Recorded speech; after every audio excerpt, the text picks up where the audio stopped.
Boa tarde, eu me chamo Manuele, eu sou formada em Biologia, e lá na graduação, né, já na graduação, me apaixonei por desenvolvimento sustentável quando eu conheci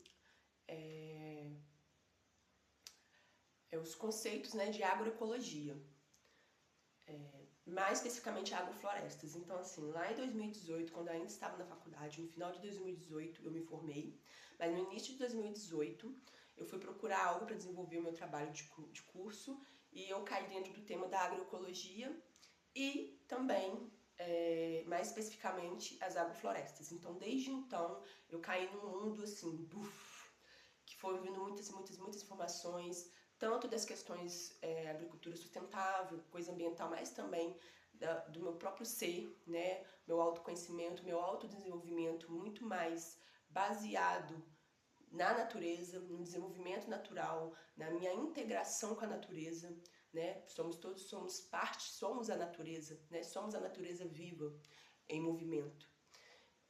Então, gente, para quem entra nesse mundo, quem começa a conhecer este mundo, se depara logo de cara com conhecimentos, né? Com os conhecimentos da Ana Primavesi.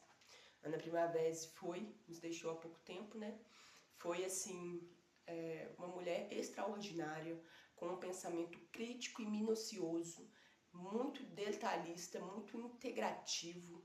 Então, ela lê o solo, lê a relação do solo através da manifestação das plantas de uma forma muito inteligente, muito prática, muito minuciosa a nível de micro e macronutrientes. Então, assim, foi uma mulher extraordinária, né, que trouxe, né, o conhecimento, né, trouxe a agroecologia muito forte aqui para o Brasil, né, e desde então a gente é privilegiado com seu rico conhecimento. Hoje, gente, eu trouxe aqui pra gente compartilhar, porque esses dias eu tô tendo contato com uma parte mais sutil desse trabalho com essa agricultura sustentável, com esse desenvolvimento, com projetos ambientais sustentáveis, numa questão mais de consciência coletiva.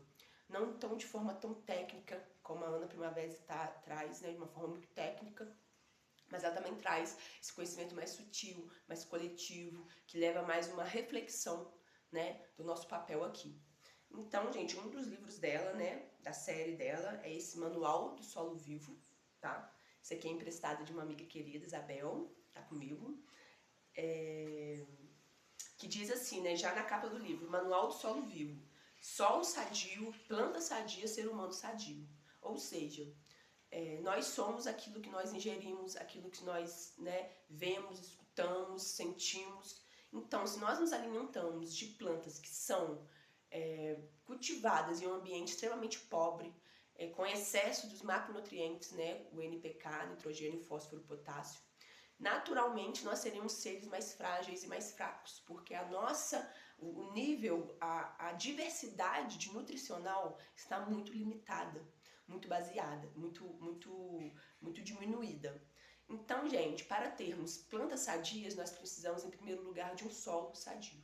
Então, a Ana Primavesi, o conhecimento dela, o trabalho dela, ela se baseia nesse princípio de que, em primeiro lugar, nós temos que cuidar do solo, para depois nós, através de um solo super sadio, nós começarmos a cultivar nesse solo.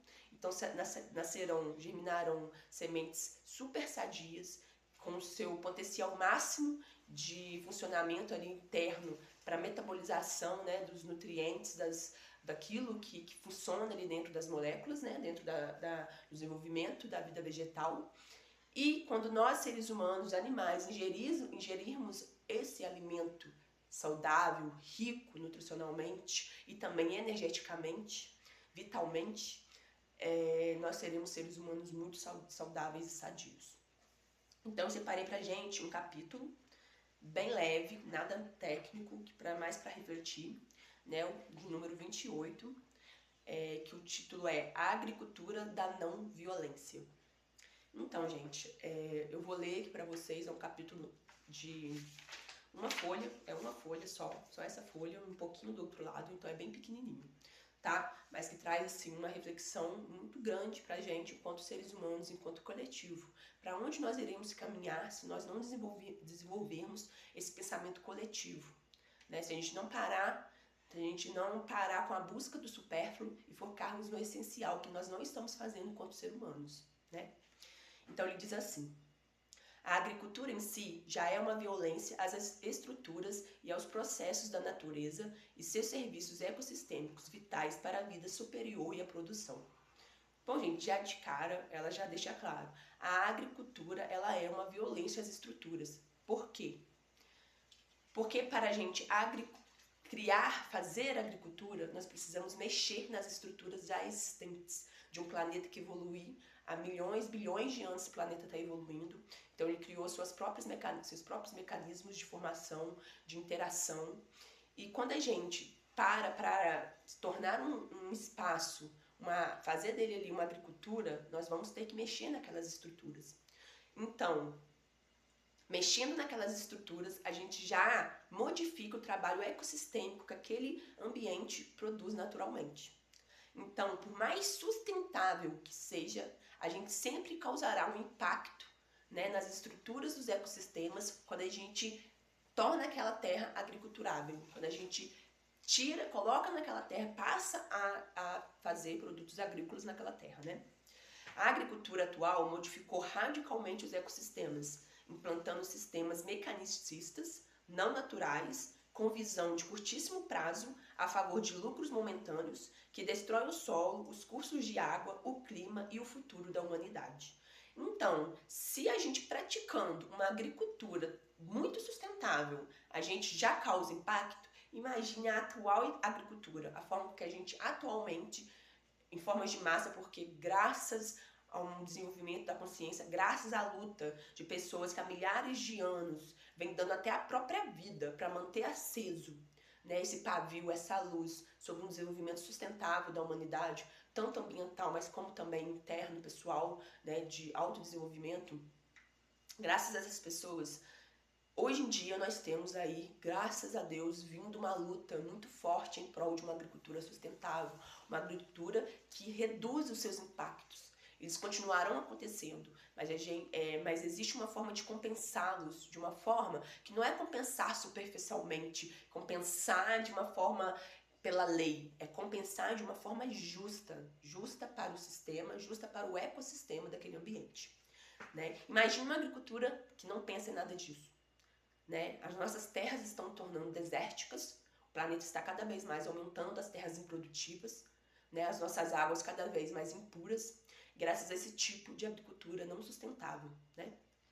Porém, existe outro tipo de agricultura, que trabalha com os ecossistemas, embora simplificados, respeitando a natureza, conservando os solos, os cursos d'água, a paisagem, protegendo-a, né, da livre passagem dos ventos e o clima, conseguindo com isso uma produção ecológica e economicamente melhor e sustentável. É o que eu disse já, né? Existe uma forma da gente fazer agricultura que vai reduzir o nosso impacto e a gente possa, sim, mitigar ali os efeitos daquela modificação da estrutura do ecossistema natural para um ecossistema mais superficial, superficial não, gente, um ecossistema mais que não é o natural, que nós criamos, né?